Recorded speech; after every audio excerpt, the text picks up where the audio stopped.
Well, there were two. I got there after the first, first was already out, and the second one was deep over my head, I would say. Two men? I believe. I don't want to say for sure. Yeah. It looked like they had been shot. I can't say. Were they in suits? No. No. Naked? Leisure clothes? No. It was very hard to tell. They'd been in the ground.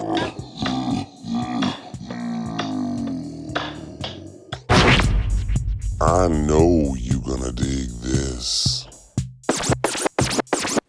Get funky with me.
What's going on, everybody? How you doing today? Here I am just outside of Enos, Indiana. Very, very small hamlet, town.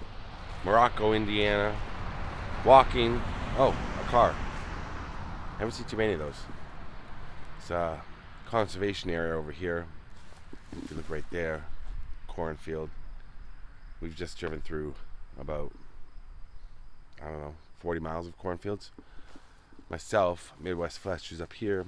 Charlie, who's over there. New friend by his truck. We've come all the way out here because we're trying to find what we have found, because I see Steve filming already for his channel, Midwest Flesh. Check it out. If you ever seen the movie Casino, I think a lot of people have. Martin Scorsese, starring Robert De Niro, Joe Pesci, Sharon Stone. One of the greatest mob movies of all time, for sure. And in that movie, there's a particularly harrowing scene where Joe Pesci's character and his brother in the movie, they're based on two actual brothers, Anthony and Michael Spilotro, pictured here. And they get taken to a cornfield, beaten to death. So this is the actual site coming up here where the bodies were found. The two brothers. They ran afoul of the Chicago mob, who ran the Vegas mob. And Anthony was skimming. He was having an affair with one of the other mob guys' wives. So we're getting to the actual site. It's not too far. Apparently, one of the Chicago mob bosses had a place not too far from here, which explains why they're buried way out here. They were actually, in the movie, it's depicted that they're killed at the site, but it actually didn't happen like that in real life. They were killed at a house in the Chicago area. A stolen car was used to transport their bodies out here, and that car was found just not too far from here, burnt out.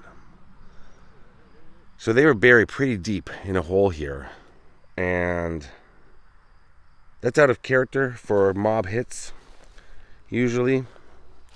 And what that means is they were never meant to be found.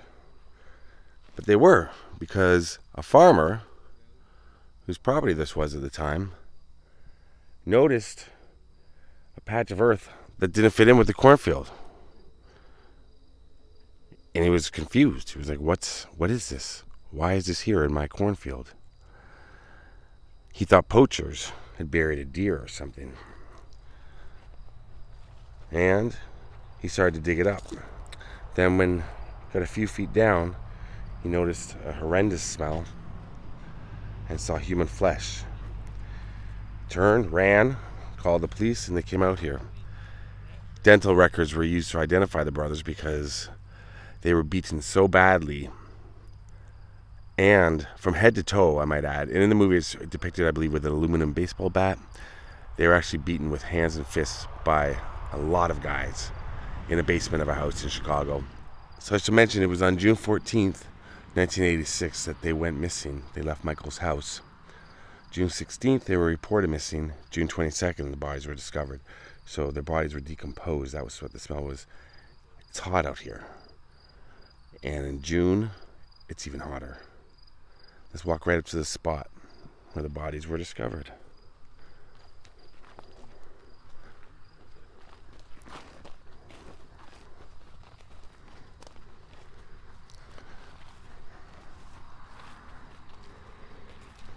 All right, so we're getting to the spot right now. This is Midwest Flesh on the left, Charlie on the right. Where am I standing? You're standing where the Spilotro brothers were buried. Right here. This is where they found them. We Yep. lined it up on a GPS, Yep. planned it, compared it. This is it. Yeah. And you can tell there's kind of a low spot, Yeah, it is. which I'm sure they leveled at one time, which we've seen pictures. But after time, stuff just, it's hard to get rid of a low spot after it's been dug out Right. so deep. You know what I mean? But this is it right here. There's a picture online of the police standing by this tree right here. They're standing right here. Well, probably a different tree, I think, for now, right? I'm not It sure. does match up exactly on Google with the path. Yeah, and we pinned it and compared it, Yeah. and this is where it's at. This is 'Cause wild. if you keep going, you'll see that big tree was past it. Right. That's the tree I was thinking of right now when Yeah. you mentioned the tree. That's what I That thought tree. up front at first. Yeah. When we looked at it, their grave spot was halfway between two big trees. These two, And there's this right here. empty spot, like kind of right here, if you would. Yeah. But Tony Spilotro, Michael Spilotro, Right here. Where's the and their silky underwear. wow. So I mentioned, now Steve, you know quite a lot about this case. I mentioned basically what happened was Anthony ran afoul of the mob. But there were rumors that it was Michael that they wanted, but he was too out there. They were calling the hole in the wall too gang. much attention. And you know, back then the mob, they talked in code. They wanted to fly under the radar. These guys are out. Michael Spilotro's starring in Magnum PI and stuff. He was a part-time actor. Yeah. Which everybody said he only did it because for the fun. He wasn't a serious actor. Yeah, they're just running amok, and Tony was sent to Vegas to take care of the skim and all that, and then he started the hole in the wall gang, and they were just causing too much attention. They were getting arrested and wiretaps were going now, and they were onto him. So He had an affair with another one of his Rothstein's wife. Rothstein's wife, which was played by Robert De Niro in the movie. Yep. Ginger. So he actually had an affair with her, Which and that's she was played by Sharon Stone. right, which is a no-go in the mob. You do not Yeah. sleep with other. That's something that's They found out about it too. Yeah. So it was pretty much skimming, and then I think the it was affair, abundance of a lot yeah, of things. and it they all were just kind like, of started to pile up. He was off the, just doing things he shouldn't have been doing. like they said, you got to take out the dirty laundry. Yep. That was what was caught on the wiretap too. But also, he was up on a bunch of charges, and they said that his lawyer was going to be able to get them off, but the mob bosses thought, nope, may not be able to get them off, and better to off them. So they took him to a house. So what happens? June 14th, 1986, they left Michael Spilotro's house. Last person to ever see them, and the last time they were ever seen by anybody was Michael's wife. Yeah. Come up missing. Found their car. They thought Michael was going to be a made man. They were taken to a house, and that's what they were under the impression. They were back here in Chicago. They thought Michael was going to be made a made man, Yep. And when but the Family went into the Secrets- basement. The Family Secrets trial went down, and all the guys started flipping. Yeah. Nick Calabrese told it. He's like, they were called there. They thought Michael was going to be made. As soon as they walked in the basement and seen all the killers there, Right. Michael knew. Anthony Tony knew. Yeah. He asked if he could say a prayer. He knew. Yeah. They beat his brother to death in front of him, beat Tony, and then strangled him because his autopsy said blunt force of trauma And asphyxiation by choking on blood. but his brother was just blunt force trauma. Yeah. Yeah. So Yeah, they yeah. didn't, like in the movie, they brought him here and beat him with baseball bats. That's not what happened. No. Yeah. It was all hands and fists. Then when we leave here, little bit down the road, we're going to show you about where they found the burnt car that they transported Right. over here in. What was the name of the mob boss? Iuzi? Joey Iupa. Iupa. Joey Doves. He had a farm down the road, which we're going to show you too, where that used to be. It's all gone. And he used to bring his grandson out there and hunt doves. Well, he got in trouble one time. Joey Iupa, he got in trouble for killing too many doves, and he got arrested. So that's where his nickname came from. Oh, Joey Doves. Okay. Joey Doves. And Tony's nickname, Tony the Ant, came from the media. Well, because one of the FBI agents called him Tony the Piss Ant. They couldn't say that on TV, so they shortened it to Tony the Ant. Tony the Ant. So that's where that came from too. I read. But this is the here spot. It is, man. Wow. There it is. Very, very famous location here. Right on top of where they're buried. Yeah. Here we are in the bugs, the sticker bugs and burrs. But it has to be done, you know? Yeah. It's the only way of getting out here. Is that what we call these things? Sticker bugs? That's what they call them in this area. I know Gary, growing up Gary, sticker bugs. And the grave was going length parallel to this little trail. Yep. Right here. This is it, man. We compared it and everything. That's wild. Yeah, you and I have been talking about doing this for a while, coming out here. Yeah. Over a year. I know we planned it since last year, Yeah. at least. Made it out here. I've been wanting to do this one for a long time, man. That's wild. Yeah. Right here. So where are we going to go now? We're going to go to see where the burnt out car was that they transported the bodies find in. the exact spot. They said about 2 miles from here. Yeah. This way, west, where the burnt car was. And then a little bit farther from that, it's a state line, and that's where the farm, Iupa's farm. To me, I thought they would kill them there. But It's weird that they would kill them in a house in Chicago, then transport them an hour and a half south. yeah. But They didn't do a very good job of burying them. no. You know? They could have went in there a little more. Yeah, that's what I was thinking when I I've was. never seen that. I mean, it was a farmer's field at the time. 10 days later, they found them. Yeah. Could have gone right a little further The in. farmer said he thought somebody was poaching deer. You know, that's Yeah. what they do. They field dress them and get what they want and bury the carcass. That's what he thought it was. And they started digging a little bit to see if it was a deer, and they seen human skin. He said the shovel hit one of them in the side. Oof. And then they seen the silky underwear. Nice. And so they called the police, the game wardens. They came out and boom, 2 bodies. Yeah, and I mean, Spilotros. they were in the trunk. It's not known. They were in the I would assume they were in the trunk. They're not going to put them in the backseat. Right. But they could have been alive in the trunk on the way They down. could have been. You know. You can get beat, you know. You probably still be hanging on by a thread, Right, you know for what I mean? sure. For a while. And carried the bodies all the way out to here. Those are some bad. Those days were some rough times, man. I mean, it was all about respect, and you know, once you broke that, no, like. And trust. Sorry, I was just asking, and you guys were saying, Charlie said, because how the farmer noticed it, because I was under the impression it would be a cornfield right up to here, but it could have been.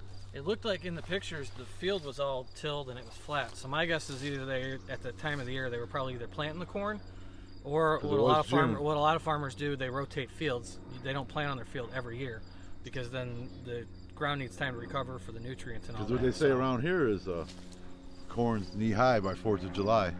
Oh, That's how yeah. you know it's growing good. Okay. So June, you know what I mean?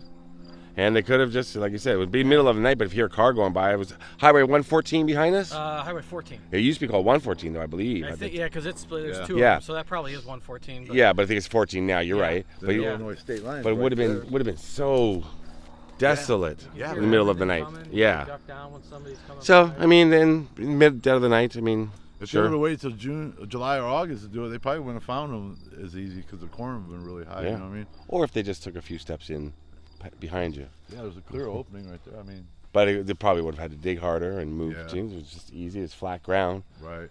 They did a shoddy job of in my opinion, Of doing the job they were supposed to do. yeah, they weren't supposed to be discovered, but they were right here. All right, let's go to that next location. That's right.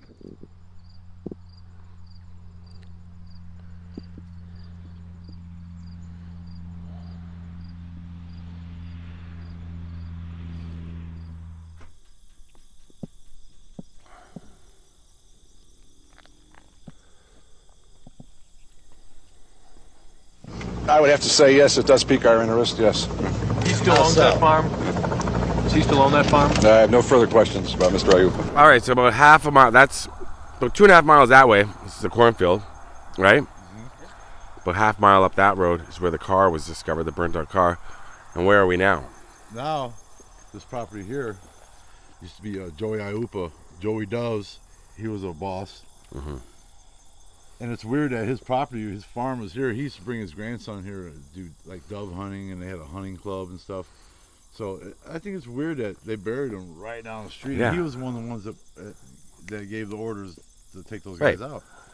It's so close. Maybe he said, "Hey, I know a spot." Yeah. Hey, I know a spot. It's right down the street from my house. Yeah, right there. Nobody ever find him. There's a little trailer on the other side of the bushes, trees there, but Charlie's gonna. we're getting covered in these, so we're gonna drone it. But right on the other side of this fence, it's where the old farm used to belong to.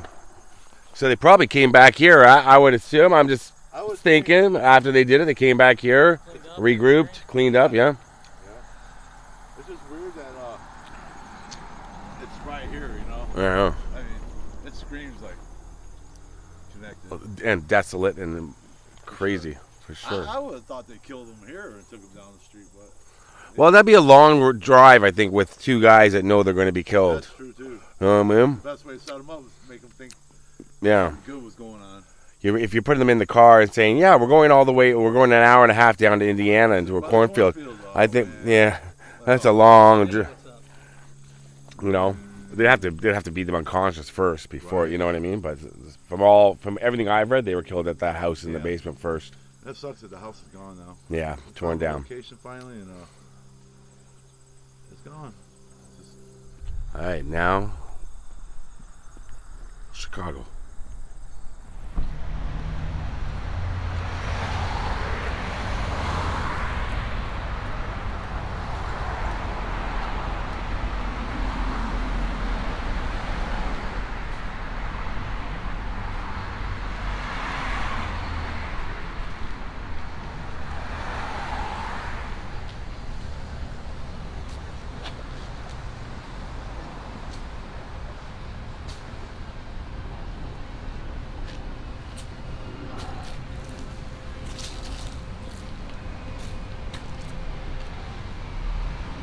All right, so you tell me where we are, man. We are at the former location of Patsy's, which was Pascal and Antoinette Spilotro's restaurant. Parents' restaurant. Yeah, and this is where they like rubbed elbows with the gangsters, Frank Nitti and all those guys. They knew all those guys back then. Yeah, this used to be Patsy's. It was a restaurant, you know, and it was owned by the family. Spilotros. Yeah. Wow. See if we can see inside. The mom works here, dad, you know. It's something else now, but it's closed. Hair salon. Oh yeah. And even the hair salon's not even going anymore. No. Oh, the lights are on, but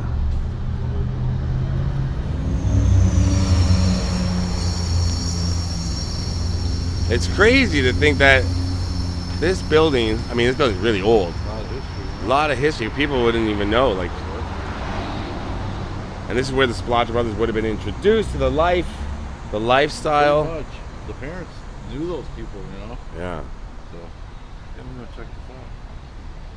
It's one of the locations on the Spilotro story right here. Spilotro's, what do we call it? The Spilotro Grand Tour?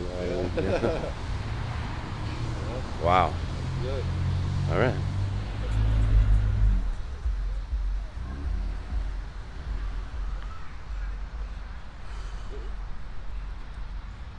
So Steve, what is this house? This house right here was the last place that Spilotros were seen alive. This is Michael Spilotro's former home. Right. This is the house on June 14th, 1986.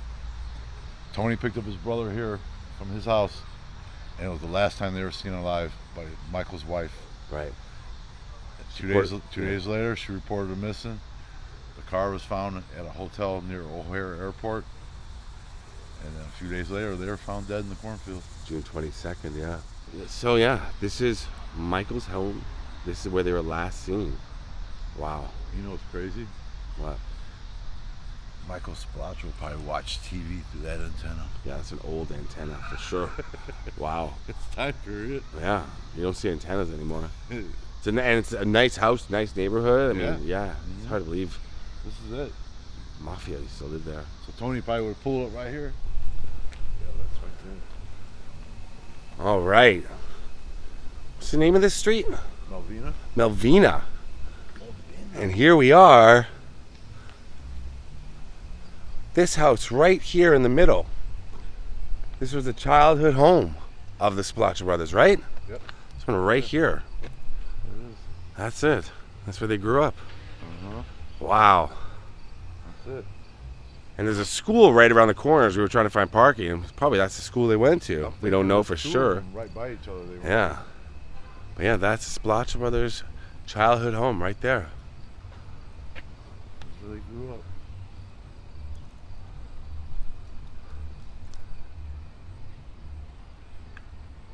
Friends of the Spilotro family this afternoon came to the Salerno funeral home here on the far west side.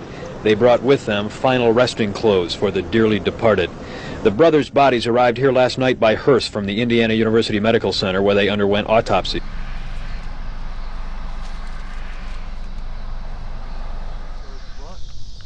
Let's start right here, Steve. Where are we? We are at Salerno's funeral home, far west side. Yeah. Chicago, Illinois. And this is where they had their funeral. The brothers. Yep. Tony There's and pictures Michael of them Spilotro. coming out, not that, the coffins being taken out right here, and the mother coming. And when they first brought the bodies here, they back in to that garage right there with the hearse to bring them in. Right. The battered remains of Anthony and Michael Spilotro arrived by hearse tonight here at the Salerno funeral home on the far west side. Yeah. Because when they first found them in the cornfield, their bodies were shipped to Indiana University in Indianapolis for autopsies. They released them. They wouldn't let them have the funeral at the family church just because of the whole everything about these guys. Right. The church wanted nothing to do with it. Even though they attended that church all their lives, the church wouldn't have it. They said no. So they ended up having the funeral here. Yeah. And this is where they brought the bodies. It's got to put in footage of them backing in. Yeah. Right? Put For sure. the hearse. Yeah, and I was just thinking that it's also, it's so close to all the stuff. Their lives are all around here. In this whole area, yeah. You know? But what's crazy is seeing the footage of the bodies being taken out in the caskets and stuff, and as you were saying for the autopsies, when they're in the body bags and all that, their bodies are just bloated and beaten and just, like such a, Man. like, but it was these doors right here that they came out of, because you can see though, if some of the shots I found, hearse is pulled up right about here, and you can see these windows in the background. Right around here. That is wild.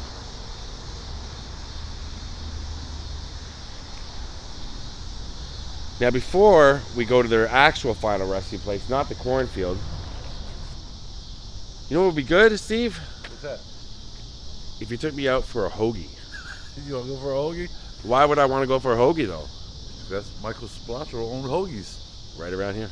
Let's go. And if you've seen in a movie where the police come in to get sandwiches in his restaurant, which on the movie it was in Vegas, in Michael's restaurant, he says some sandwiches for the cops or something like that. He opens the sandwich, spits a big hocker in it, closes it up, wraps them up, walks out front and hands them to the police. He goes, hey, anything for you guys or something like that. Right. But that's where that came from, because he actually did own a hoagie restaurant, a hoagie joint, you know what I mean? Right. So, And I think he really did that. That's just... you know he did. Oh, that's Probably all the cops that in just this grosses me area. out. That's disgusting. There's not too many things that can gross me out. I've done what I cover on my channel, but somebody spit on somebody's food is oh no, thank you. And they're like, thank you very much. Yeah. And Oh, like, that's poor. anything for you guys. Yeah. No charge. Yeah.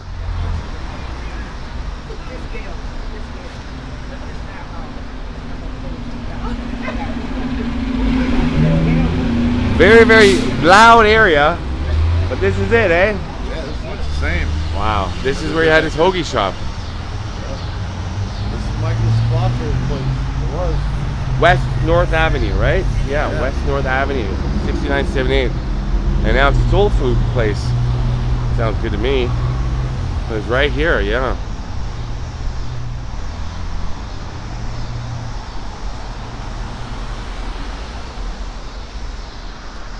Okay. And now we're going to go to the final resting places of Anthony and Michael Spilotro. I believe the whole family is there as well.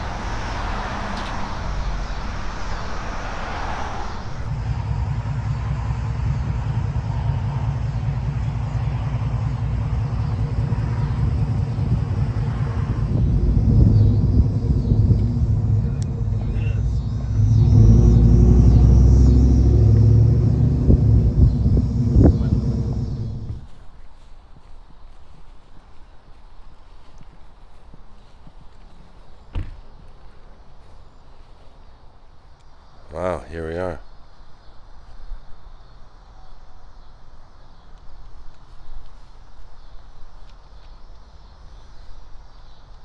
So there's Anthony there, 1938, 1986, and Michael here.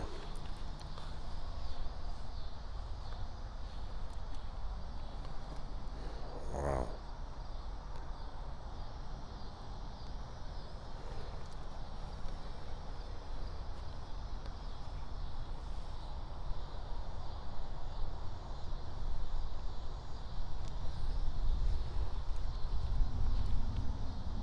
So Stevie said it's the parents, right? It's Pascal and Antoinette. Yeah, those are the parents. Patrick was one of the brothers, the only brother that didn't get into the life. Right. He was a dentist actually, and when these guys they were found, they had to get over the brother Patrick for the dental records. Right. That's how they identified him. Yeah, and made sure. But yeah, he was the only one that really lived that life, you know. And the mom and dad, I mean, they were Mafia, right? No, but they rubbed elbows with all those guys at the restaurant. Right. They knew them all. Wow.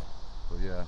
And two other sisters, I think, on the side, Victoria. Oh, Vincent. Vincent, that's the other brother. Two of them. 68, 72. Oh, no. Wow.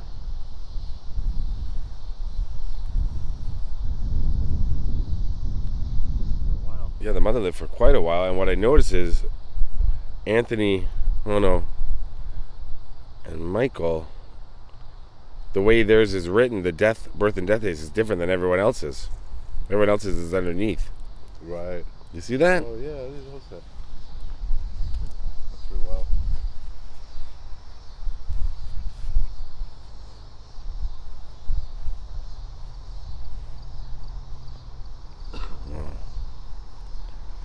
Alright, so that's the story of the Spilotro brothers. Get your photo, Steve.